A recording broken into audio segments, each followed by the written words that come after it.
Amigos, qué gusto saludarles nuevamente. En esta ocasión tenemos un invitado especial, el pastor David Hernández, pastor del Distrito de Integración Familiar de la ciudad de Reynosa. Así es. Gracias, es un gusto estar con ustedes esta mañana. Pastor, muchas gracias entonces por acompañarnos. Y así, amigos, vamos a comenzar con esta oración. Pastor, por favor, dirígenos en esta oración para comenzar. De acuerdo.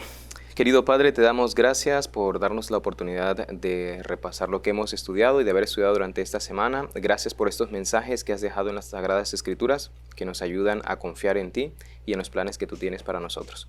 Lo pedimos en el nombre de Jesús. Amén. Amén.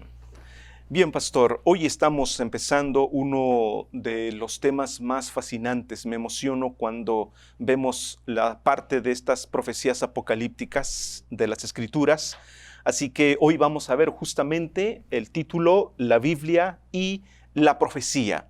Uno de estos géneros literarios más conocidos en la Biblia son las profecías. De hecho, es muy común que cuando la gente oye la palabra profecía, lo que venga a su mente inmediatamente es la predicción, lo que vendrá acerca del futuro. Pero, ¿qué cosa es profecía? ¿Qué significa esta palabra? Siendo breves, en un sentido amplio, la profecía es un mensaje divino. Esta sería nuestra respuesta de 10 palabras. En el concepto de nuestro programa, una respuesta de 10 palabras es un mensaje divino, realmente la profecía. Okay. En otras palabras, Dios comunicaba un mensaje a su pueblo, quería comunicar un mensaje a su pueblo, comunicarle, por ejemplo, su voluntad, instrucciones, en fin. Y para hacerlo, utilizaba a los profetas, que al principio eran conocidos como videntes o nabí, como se le conoce en hebreo, ¿no? El profeta recibía la revelación de Dios y él la comunicaba al pueblo. Y a veces en estas revelaciones pues venían dentro de todas las instrucciones predicciones del futuro, algunas cosas del pasado, que es como la parte de la profecía que más conocemos. Pero el objetivo principal no es predecir el futuro de las profecías. Y sí, es un género muy amplio en las Sagradas Escrituras. Se calcula que más o menos el 30% de la Biblia tiene profecías. Muy bien. Pensando en predicción. Pensando en profecías que hablan acerca de la predicción. Si hablamos en términos generales, pues casi toda la Biblia sería una profecía como tal. Ahora, si entonces estamos hablando de profecías predictivas, es decir, las que nos anticipan las cosas que deben suceder, ¿cuál es el propósito de estas profecías, pastor? En 10 palabras, recordar al pueblo su destino, los planes y aumentar su confianza. Básicamente, Dios quiere que el pueblo conozca cuál es el destino que Él tiene para la humanidad. Recordemos que vivimos en un lapso de la historia en el que hacemos como un paréntesis, el paréntesis del pecado, digamos así, de la historia del pecado. Entonces Dios quiere ayudar a su pueblo para que confíe en que a pesar del pecado, de la calamidad y todo lo demás, Él sigue guiando el mundo, aumente su confianza en Él. Por eso es que Jesús dijo allá en San Juan capítulo 13, si no mal recuerdo, versículo 19 y 14 a 29, se los he dicho antes para que cuando suceda confíen o crean, ¿no? Porque ese es el propósito principal de la profecía. No es tanto predecir, sino darle confianza al pueblo de que Dios sigue al control.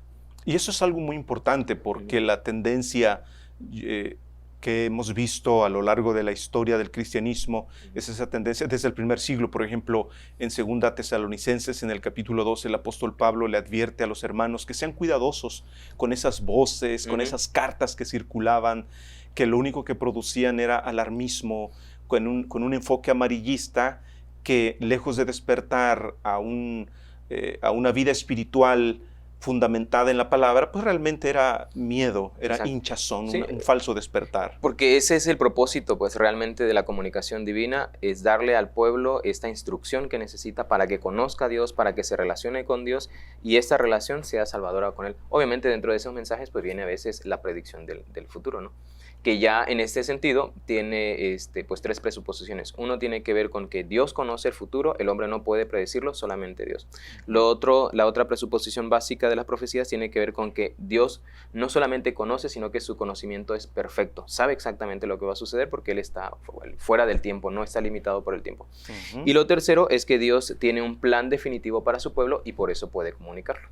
Perfecto. Sobre todo esta palabra, la palabra plan, esto ya demarca que no precisamente Dios va a revelar todo, sino lo que compete para nuestra salvación y lo que tenga que ver con información suficiente para tomar una decisión. Así es. Así que en resumidas cuentas, amigos, estamos diciendo que el propósito de estas profecías apocalípticas o predictivas es, entre otras cosas, amigos, desarrollar confianza en la revelación que Dios nos hace.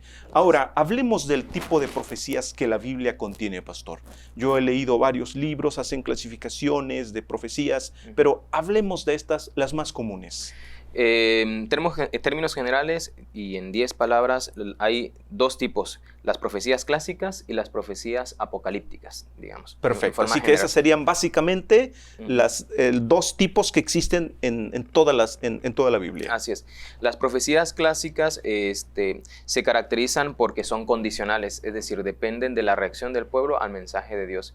Okay. Otra característica es que al depender de la reacción del pueblo, entonces se convierte el pueblo o el oyente se convierte en un actor, porque si él actúa, entonces la profecía, si actúa de acuerdo con el mensaje divino, la profecía se cumple o no se cumple según sean las condiciones que vengan. En ese sentido se aplica el término condicional. Exacto. Hay una condición. Si el elemento humano interactúa o corresponde positivamente, entonces Dios cumple esa otra parte. Exactamente. De hecho, las profecías, todas las profecías que nosotros vemos, las profecías clásicas en el Antiguo Testamento, están basadas en el pacto, en ese pacto que el pueblo hizo con Dios. Un acuerdo. Exactamente. Okay. Eso nada más para aclarar por qué Dios pone ciertas condiciones o por qué Dios pide, digamos, porque hay un pacto realmente, ¿no? con el pueblo. Y también tiene un cumplimiento local, es decir, es específicamente para esa persona o ese grupo de personas o esa nación a la cual va dirigida. Además de eso, son específicas en cuanto a los sucesos que van a acontecer. Si tú no haces esto, Asiria va a venir y te va a llevar cautivo, ¿no? Un ejemplo de la profecía clásica pues son las profecías de Isaías, de Oseas y de Amós con respecto al pueblo de Israel y su falta de fidelidad. Dios les dijo que si ellos no eran fieles, entonces Asiria iba a venir y los iba a llevar cautivos. Y esto se cumplió cuando Tiglat-Pileser en el 732 vino y se llevó al pueblo al reino del norte, y después Salmanasar V hizo lo mismo en el 722. Ahora, un punto clave allí con relación a la condición que había. Esa condición generalmente tengo entendido que se centraba en una corrección moral. Quiere decir, esa profecía clásica tenía que ver con instrucciones para arrepentirse de los pecados, generalmente las injusticias que se cometían contra los pobres, etc.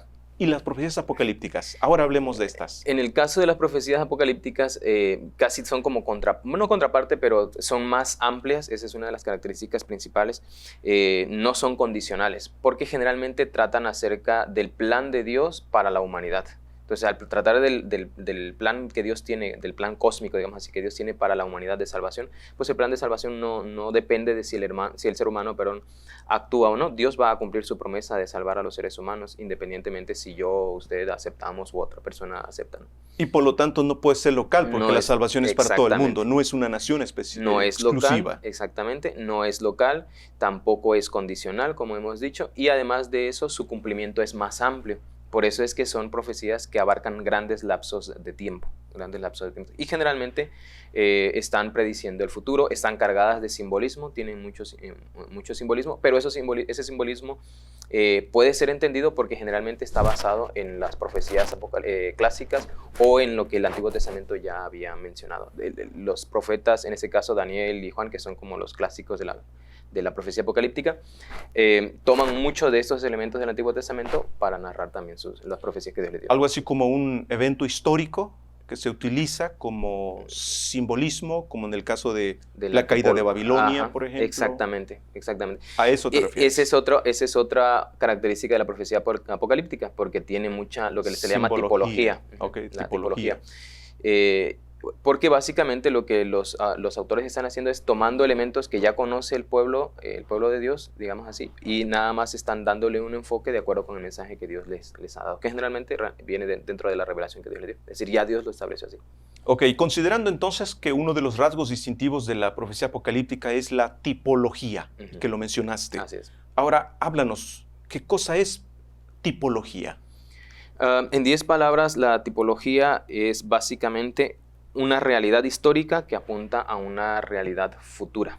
Para hacerlo más claro, en otras palabras, los profetas, o en ese caso, la tipología toma eventos, toma personas o acontecimientos o instituciones del Antiguo Testamento para dar un ejemplo o hacerlo apuntar hacia el futuro, hacia situaciones más cósmicas, más abarcantes, digamos. Un ejemplo de ello es, por ejemplo, es Abraham. digamos, ¿no? Abraham creyó, en fin, dice la Biblia, y se toma a Abraham como el padre de la fe o como aquel sobre el cual se fundamenta algo más grande, ¿no? Otro y el más conocido es el Cordero Pascual, cuando se sacrificaba un cordero en la Pascua y todo lo demás. Ese es un evento, es un acontecimiento histórico, o una institución del Antiguo Testamento más bien, pero entonces el profeta, en este caso Juan el Bautista, lo toma y cuando dice, he aquí el Cordero de Dios que quita el pecado del mundo, está haciendo una tipología, está tomando algo que sí es real, que sucedió, es histórico, pero que para el profeta apuntaba realmente a algo más grande en el futuro, en este caso el sacrificio de Jesús. O sea que el rasgo distintivo de la tipología es que usa figuras de personas reales, históricas, lugares, eventos. ¿Qué diferencia habría entonces con un símbolo? ¿Ahí podría ser algo abstracto? En cierto modo sí, pero en realidad lo que pasa es que la tipología ya está establecida directamente en el Antiguo Testamento, en el Nuevo Testamento, perdón. Es decir, Jesús y los profetas, los apóstoles, más bien los escritores del Nuevo Testamento, ellos tomaron esta tipología y ellos son los que nos dicen, digamos, no podríamos decir, ok, este es un tipo si nosotros no encontramos su cumplimiento en el Nuevo Testamento. Si un profeta o un escritor bíblico del Nuevo Testamento no lo tomó, no lo explicó, entonces no podríamos decir esto es, en este caso, un cumplimiento de un tipo, ¿no? Y lo otro es que los símbolos generalmente están tomados, digamos, de ciertas situaciones que acontecieron o profecías que estaban en el Antiguo Testamento y que son ejemplos para, en este caso, para las profecías apocalípticas, pero no necesariamente están basados en realidades históricas. Ok, esa sería la diferencia. Entonces, tipología son personas que existieron y que son usadas para representar algo en el futuro. Ajá. Por eso decimos la respuesta corta, realidades históricas. Exactamente. Que apuntan a realidades futuras. Y simbólico, pues no precisamente una figura real, sino en el caso de una figura, por ejemplo, mitológica como un dragón, por ejemplo. Muy bien, pastor. Ahora, ¿cómo podemos conocer la tipología? ¿Cómo la podemos identificar? De decir, esto es así. Realmente es muy sencillo. Nuestra respuesta de 10 palabras realmente es muy sencillo. Cuando un escritor bíblico lo determina, no hay más. Es decir, o sea, el mismo escritor le hace la descripción. Un escritor bíblico del Nuevo Testamento, digamos así, es quien nos dice esto es tipología, porque ellos fueron inspirados, nosotros no. Y esto nos ayuda porque no se presta a la imaginación, es decir, no depende del lector, de mí, sino que depende realmente del profeta, de quien lo está escribiendo en ese momento. Pablo, inspirado por el Espíritu Santo, por ejemplo, nos dice que el día de la expiación de Levítico, él nos dice en Hebreos, realmente el día de la expiación de Levítico es un tipo, digamos así, del gran ministerio que Jesús hace en el santuario celestial, del día de la expiación cósmico, digamos así. Entonces, Él es el único que nos interpreta de esa manera. Ya está establecido en el Antiguo Testamento. Si nosotros no encontramos ese cumplimiento en el Nuevo Testamento, entonces no podríamos decir que sea un tipo. Sería una alegoría, ¿no? Que esa sería la diferencia entre la tipología y la alegoría. Porque la alegoría depende del lector. El lector le da el significado que él quiere. La tipología no. El significado se lo da un autor del Nuevo Testamento. Perfecto. Ahora, ¿en qué consiste? Porque existen varias escuelas de interpretación, la preterista, la futurista, la historicista. En nuestro caso, como Iglesia Adventista, tenemos nuestra escuela, básicamente la corriente historicista. ¿Qué cosa es esta escuela de interpretación? Interpretar las profecías como un suceso continuo de acontecimientos históricos, digamos, en 10 palabras. Como ha dicho, no, hay otras escuelas. El preterismo, por ejemplo, considera que las profecías se cumplieron en el pasado, ya no hay más profecías para el futuro, se cumplieron en el pasado, fueron antes o durante el periodo del Imperio Romano. El futurismo dice que no, es lo contrario, dice que no es en el pasado, sino que la mayoría de las profecías están en el futuro, especialmente entre la tribulación o el rapto secreto y la segunda venida de Cristo. En ese lapso de 7 años, dicen ellos, que va a acontecer, según lo que ellos interpretan, van a suceder muchas de las profecías apocalípticas, dicen ellos, que es la visión más extendida en el cristianismo. Sin embargo, nosotros como adventistas del séptimo día sostenemos el principio o el método historicista, porque creemos que está basado en la Biblia. Cuando nosotros vemos las profecías, por ejemplo, de Daniel, el sueño de Nabucodonosor, vemos que son eventos históricos, porque así lo interpreta el mismo... Y lineales. Y lineales, exactamente. Ininterrumpidos. Comienzan en un punto, en ese caso, puede ser antes incluso de la vida del profeta, como vimos al principio de las características de la profecía apocalíptica, o puede ser desde el momento de la vida del profeta, en acontecimientos que suceden en ese momento. En el presente del profeta que lo escribe. Y se van extendiendo exactamente en el futuro hasta el tiempo del fin.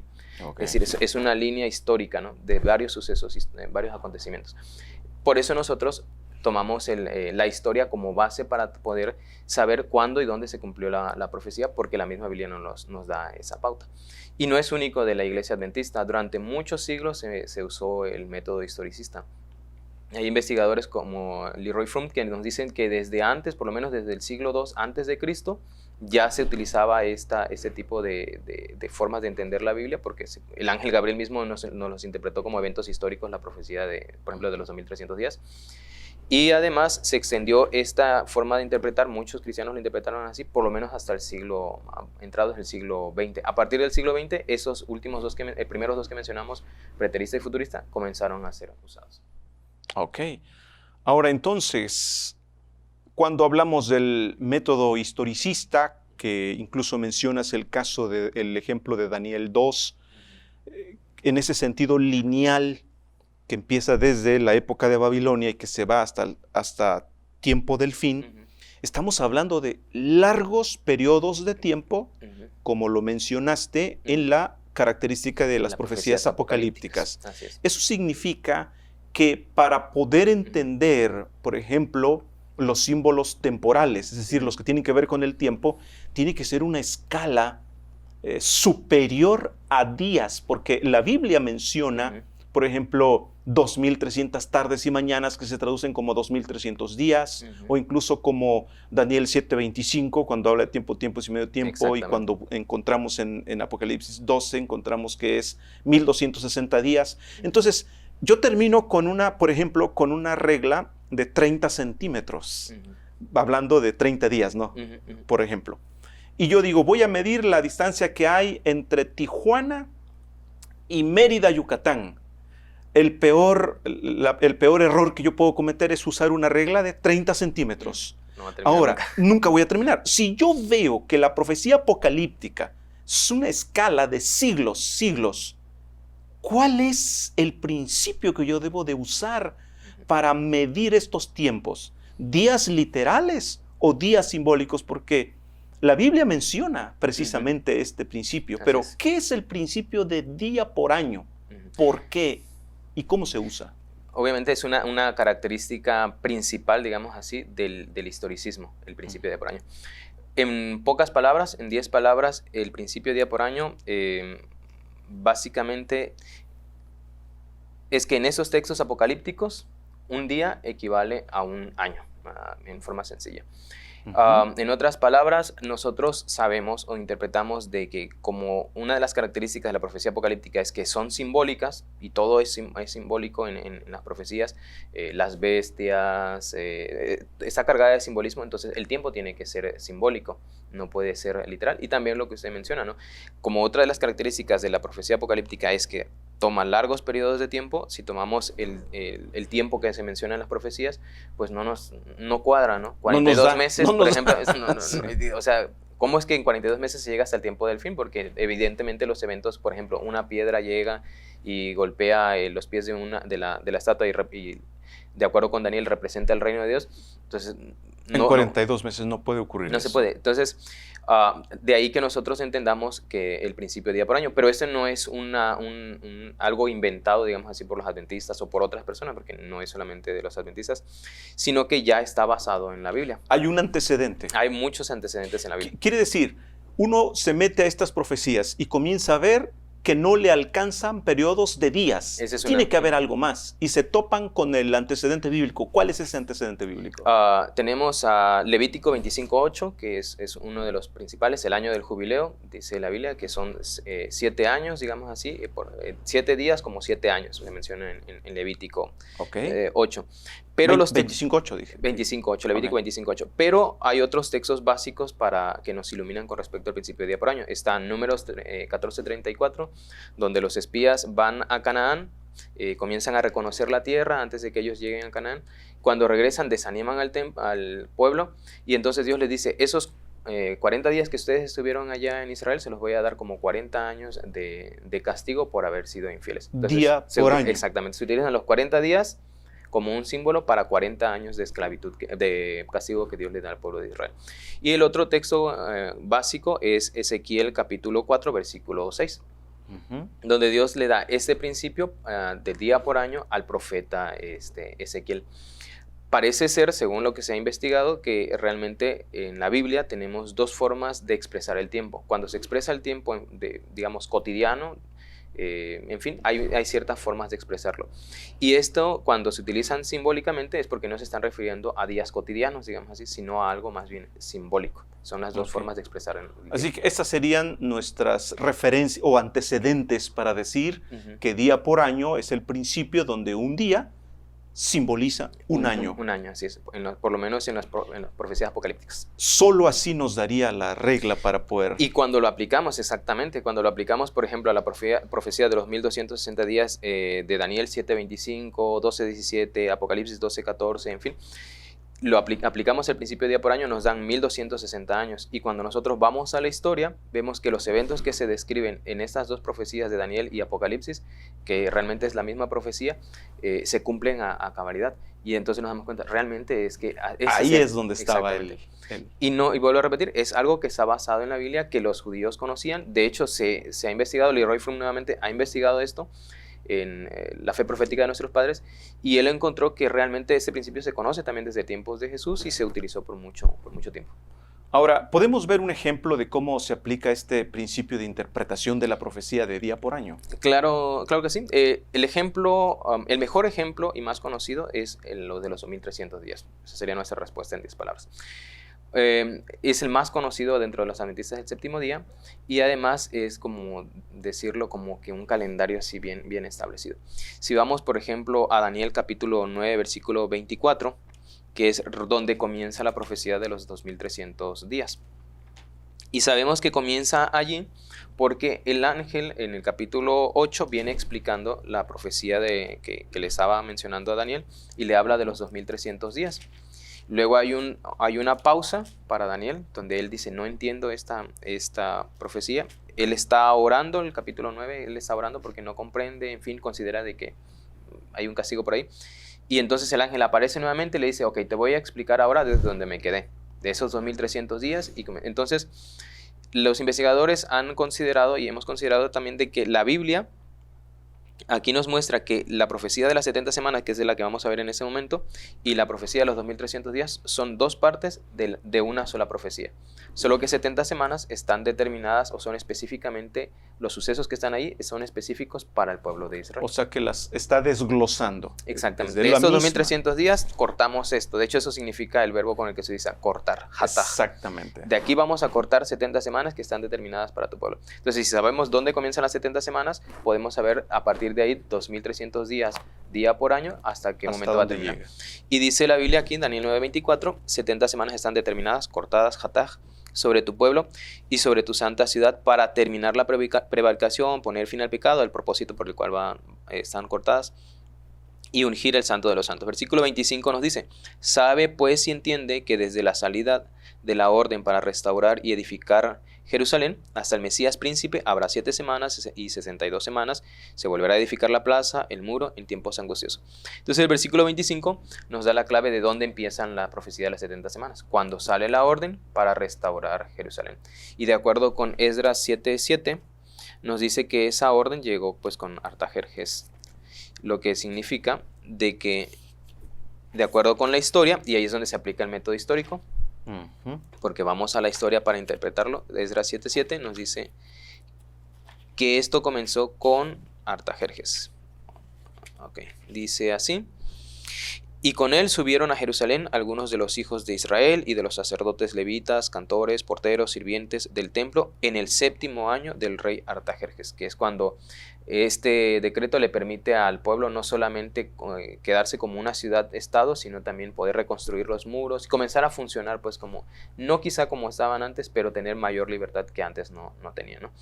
Entonces, a partir de ahí comenzaron las 70 semanas, y como las 70 semanas forman parte de los 2300 días, comienza ahí la profecía de los 2300 días.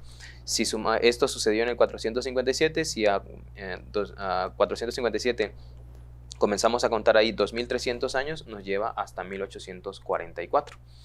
Cuando nosotros vamos a las Sagradas Escrituras, nos vamos a dar cuenta, por ejemplo, en Apocalipsis, que aparece la profecía de los 2260 años, que justamente terminan en el 798, y justamente en ese momento hay un periodo especial, digamos así, para el pueblo de Dios. Nosotros entendemos, de acuerdo con las Sagradas Escrituras, que comienza el juicio, digamos así, para la humanidad. Uh-huh. Eso sucedió en 1844, y a partir de ahí nosotros consideramos de que estamos en un momento inminente de la segunda venida de Jesús. Comenzamos, digamos así, el periodo del fin. Ya no hay más tiempo, no hay más profecías de cómputo de tiempo después de eso. Perfecto. Uh-huh. Ahora, ¿cómo sabemos que un evento, un acontecimiento que esté delante de nuestros ojos, por ejemplo, en el presente, cómo podemos saber que es parte de una profecía apocalíptica y no el fruto de nuestra imaginación? Porque ahorita de repente cualquier cosa dice, ya viene la ley dominical o ya viene la marca de la bestia, cosas por el estilo. ¿Cómo sabemos que un evento realmente es el cumplimiento de una profecía apocalíptica? En 10 palabras, cuando en dicho evento histórico, cada palabra de la profecía se cumple. Bueno, le agregué una profecía, ya son 11 palabras, pero cada palabra se cumple. Literalmente. Literalmente. Es decir, que después de haber visto todos los principios que hemos analizado en las Escrituras durante este trimestre, de cómo entender las Escrituras, y hemos colocado también los principios que hemos visto de interpretación de las profecías, que hemos visto hoy, después de haber aplicado estos principios, y después de haber entendido el principio día por año, y haber entendido que realmente comprendimos dónde empieza, cuándo termina, entonces, si cada palabra de la profecía apocalíptica, la profecía que estamos estudiando, se cumple literalmente en ese evento histórico, estamos ante un cumplimiento. Podemos tener esa seguridad que estamos ante el cumplimiento. Ese evento histórico cumple parte de la profecía que estamos estudiando. Pero si una palabra o no se está cumpliendo a cabalidad, no podemos forzarla y decir, no, es que aquí y allá. Que haya eslabones perdidos. Exactamente. Si hay eslabones debe encajar cada pieza. De manera perfecta. Así como sucede con los 2300 días y las 70 semanas con la venida de Jesús a la tierra, eso encaja perfectamente aplicando el principio de día por año. Si este evento histórico no encaja allí, realmente no estamos ante un cumplimiento. Tendríamos que esperar o volver a analizar las Sagradas Escrituras o esperar a su desarrollo. Porque la Biblia nos promete que Dios no deja en vergüenza, digamos, a sus hijos. Si Él conoce el futuro, y vimos que será una presuposición de las profecías, que Dios conoce el futuro y que puede comunicarlo de manera perfecta, y además comunica un plan de Dios. Entonces, si nosotros estamos ante ese cumplimiento o no estamos, Dios va a cumplir la profecía como quiera. Así que es nuestro deber estudiar. Ok, ahora sí, casi que sí, en un minuto que se nos come el tiempo. ¿Por qué son importantes o es importante el estudio de los libros de Daniel y Apocalipsis para nuestro tiempo? 10 palabras, porque ellas fundamentan nuestra identidad y nuestra misión como adventistas del séptimo día, especialmente para nosotros, pero también para las personas en general. Estas profecías nos anticipan qué es lo que va a suceder antes de que Jesús venga, porque como dijo Jesús allá en San Juan, como abrimos, ¿no? Nos los dijeron antes para que cuando sucedan creamos a Dios y sepamos. Fundamentemos ahí. Exactamente, fundamentemos nuestra fe. El estudio de las Sagradas Escrituras, especialmente las profecías, ha traído esperanza a la Iglesia Adventista desde hace mucho tiempo. Eso nos ha permitido entender que somos un movimiento profético, el remanente del tiempo del fin, en Apocalipsis 13, pero también nos ha ayudado a entender algunos conceptos como el santuario, por ejemplo. Ok, pues pastor, agradezco mucho tu participación, gracias a usted. La colaboración con este ministerio que deseamos sea de bendición para todos, así que recuerden amigos, cuando hablamos de profecías no solamente estamos hablando de estas partes que predicen el futuro. Profecías pueden ser una revelación de lo que ocurrió en el pasado, puede ser una información para la conducta, la vida moral que el pueblo o cada generación ha requerido, pero también puede ser con asuntos de predicción, como lo vimos en profecías apocalípticas. Así que, como pueden ver, esto requiere de más información, más estudio, y les animo para que hagan de su guía de estudio un real estudio diario que les permita no solo crecer en el conocimiento, sino en una fe plena en la esperanza bienaventurada. Así que vamos a inclinar el rostro y, pastor, muchas gracias por habernos acompañado. Gracias a usted por ayudar. Vamos a orar entonces. Querido Padre, gracias por tu maravillosa palabra. Gracias por el don de profecía. Porque sin duda, Padre, esa es una luz que nos muestra un futuro glorioso más allá del presente difícil que cada uno podamos vivir. Bendice al pastor David en su ministerio, en sus planes, pero también, Padre mío, guíanos en la fidelidad como iglesia rumbo a la patria celestial. Lo rogamos en el nombre de Jesús. Amén.